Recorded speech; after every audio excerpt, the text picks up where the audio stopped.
Au nom du Père et du Fils et du Saint-Esprit, Amen. Le Seigneur soit avec vous. Chers frères et sœurs, c'est Noël. Nous célébrons la nativité de notre Seigneur Jésus-Christ. Les textes qui nous sont proposés en cette nuit de Noël nous parlent de la lumière qui vient dissiper nos ténèbres. Dans la première lecture tirée du livre du prophète Isaïe, au chapitre 9, le verset 1 à 6, Isaïe annonce la naissance de l'enfant, qui naît bien sûr de la Vierge. Un enfant nous est donné, un fils nous a été donné. Il a les signes de la victoire. Il apporte la lumière et la libération. Il vient donc sortir le peuple des ténèbres qui les embalaient et les libérer de l'esclavage du péché. Il faut accepter avec la naissance de Jésus que sa lumière illumine les ténèbres de notre vie.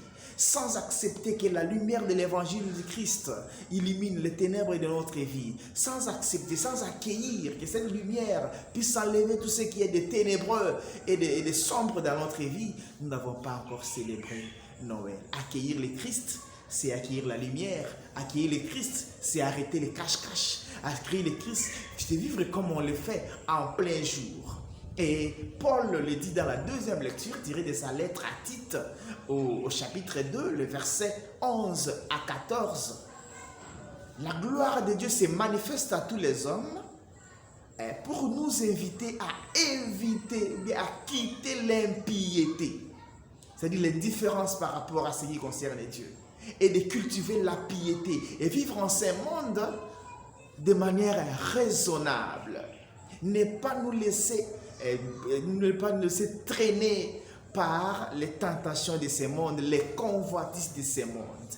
Noël trouvera sa place si nous modifions notre manière de vivre dans le monde, que d'être remorqué et tiré par le monde, savoir tirer le monde vers le Christ. Ne pas être flexible devant tous les mouvements du monde, ou bien ne pas mordre à tout ce que le monde nous présente, mais avoir la lumière de Christ pour savoir juger, discerner et faire ce qui est bon aux yeux de Dieu.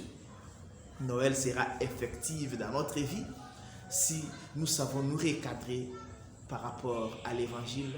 Nous savons revenir, restituer à Dieu notre cœur, comme nous le disons toujours, restituer à Dieu notre cœur pour qu'il guide notre vie et que nous ne soyons pas sous la domination des convoitises de ce monde.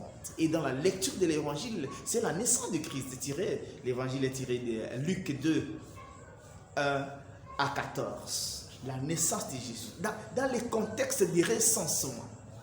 Parce qu'ils avaient obéi à l'ordre du pouvoir temporaire de l'empereur de recenser les peuples, alors Jésus naît dans ces contextes-là. Il y a là quand même un écho du respect aux autorités civiles, ceux qui ont les pouvoirs temporaires. Évidemment, on dit que tout pouvoir vient de Dieu, alors Dieu est amour, et alors il y a l'autorité qui, si elle est exercée par amour, et pour l'amour de Dieu, pour le bien du peuple, alors il mérite le respect dans ces cas où ils font tout pour le bien du peuple, pour donner la paix aux hommes. Obéir aux autorités, obéir au pouvoir temporaire, ce n'est pas un péché. C'est reconnu même dans la Bible parce que Joseph a obéi, il va dans sa ville pour se faire recenser, alors c'est là-bas que le Seigneur va naître. Et quand Jésus naît, le signe de la simplicité, c'est pas dans les hôpitaux, il n'a même pas eu de place où naître. Ça signifie que la grandeur d'un homme ne réside pas d'abord dans les lieux où il naît. Non, la grandeur de l'homme réside dans sa simplicité et sa connexion avec Dieu.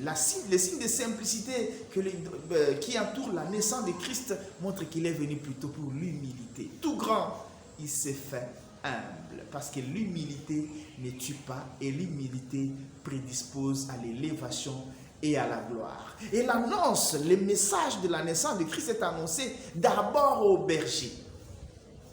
Les ânes ne sont pas partis au temple curieusement. Ils ne sont pas allés non plus, au marché, ou dans des maisons de prière, non.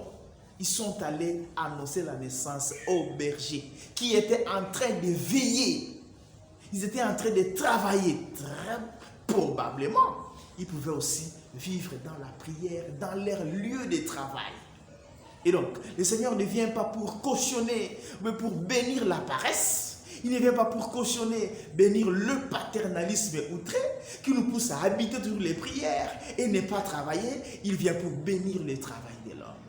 Il vient à la rencontre de ceux qui savent valoriser la nature en travaillant. Que la naissance de Christ booste notre goût du travail, parce que c'est le travail qui anoblit et le travail fait que l'homme soit réellement à l'image et à la ressemblance de Dieu. Sans travailler, nous régnons Dieu. Sans travailler, nous ne ressemblons pas à Dieu. Le goût du travail et l'amour de la lumière nous conduisent tout droit vers le salut. Joyeux Noël à toutes et à tous. Que Dieu Tout-Puissant vous bénisse et vous garde, le Père, le Fils et le Saint-Esprit. Amen. In cordis jubilo, cum novo cantico, Christus natum alevemus. Joyeux Noël.